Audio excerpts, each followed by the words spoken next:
This is a Breville coffee maker that I tore apart to try to fix a latch that broke on the bottom side here that holds the basket swing arm in place. This is a newer model, 2017 model, which I believe is called the grind control, which is a BDC650. This is pretty much similar in construction to the older models, which would be, I believe would be a YouBrew, BDC600 and a BDC550. I'll just kind of walk through what I went through to try to get to all this stuff off and access my latch and the top of the grinder here and some other components. What I did was I tore apart pretty much everything, which was quite a burden, and I wouldn't recommend that. I pretty much took off all the stainless skins on the outside, which was a lot of work and was not necessary for what I was trying to do.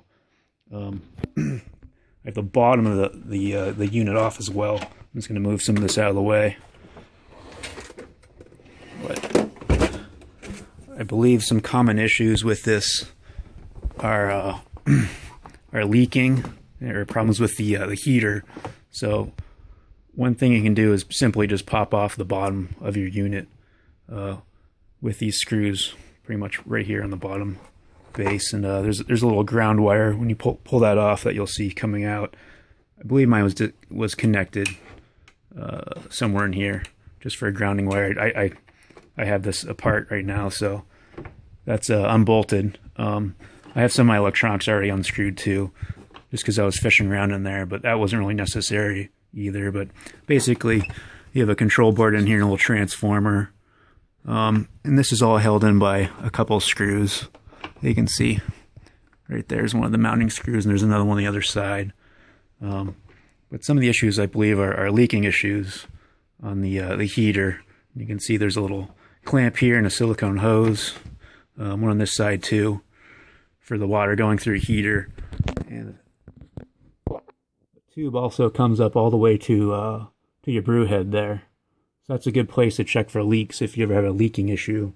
And on the other side, you can see in here is your reservoir.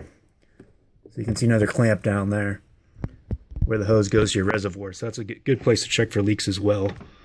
Another thing to check is your circuit board. Make sure all the connections are good on that. And there's no corrosion or anything on that, but mine looks pretty good. So all this I didn't need to do. Pretty much I'll button that back up, but my problem lied in the top of the unit, which was more or less the latch, which you can see there. I actually could not get a latch through Breville. There was one offered through eReplacementParts.com, but it was on back order for a long period of time, so I ended up just kind of heat welding a little extra tab onto the bottom of mine to fix it. Mine had some other cracks on it. I just kind of went through with a soldering iron. You can see on the basket arm here. I went through with a soldering iron and just kind of sealed up some of the cracks. And then another crack here, just to kind of repair it. But the main issue was the latch for the swing arm, which I fixed. So to get to that is a little simpler than you would think. There's a couple of key things that you need to know to save yourself some time. And one thing would be is that you don't have to take the skins off. All the stainless can stay on the unit. And you can even leave your bottom on too. That does not have to come off. But on the underside of your unit where the brew head is, there's a bunch of screws in here. Those will need to come out.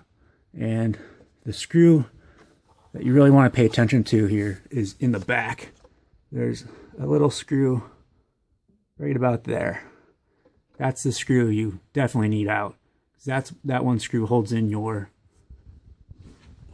housing for your bean hopper and the little grate for your water fill reservoir. So you want to have everything out on the bottom here, especially that screw. So pull all those out, and then you come up to your top housing here for your bean hopper and grinder and your reservoir, there'll be a bunch of small rubber plugs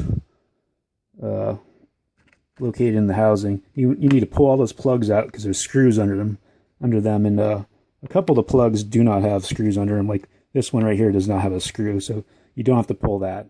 But once you get all this pulled out, pull the screws out, it still won't come out. And you're gonna wonder why isn't it coming out? That's because of the float. So your float will be down inside the reservoir like that, but it'll be located down there further. And the float has a little flange on it that holds this whole housing within place. Now to get the float out, you take this housing and set it aside. To get the float out, you'll see there's a barb tab on that side and another barb tab on that side, which fall into that little square and that little square in your float. So they're a little tricky to get out, but when your float's down there in place, you'll have to stick a screwdriver, 2 screwdrivers on each side. I should say 1 screwdriver on each side, and kind of pull those barbs out as you pull this up, and it'll pop out. Once this floats out, once you have the float removed, all these screws on the bottom side and all these screws on the top, this housing will come out. And there's a little wire you'll have to disconnect right here, which is more or less a sensor for your the lid for your bean hopper. So once you have that out of place, you can access 2 other little screws that hold your control panel in place. These 2 screws are right here and here. Once you have those screws out, it won't quite come out on its own. There's 2 little tabs, one on each side right here, that fall in this within that notch, and on the other side. So there's your other notch. So basically you just have to spring it out with your hand and pull that with out of the notch, and then it can kind of swing out, and then you can pull it. It'll be a little tight, so what I did was, your wires here are kind of tucked into a little tab. So if you kind of pull your wires out from this tab, it'll free them up a little bit. And there's also a zip tie that was kind of within here. I didn't clip a zip tie. It gave me a little more room to pull all this out.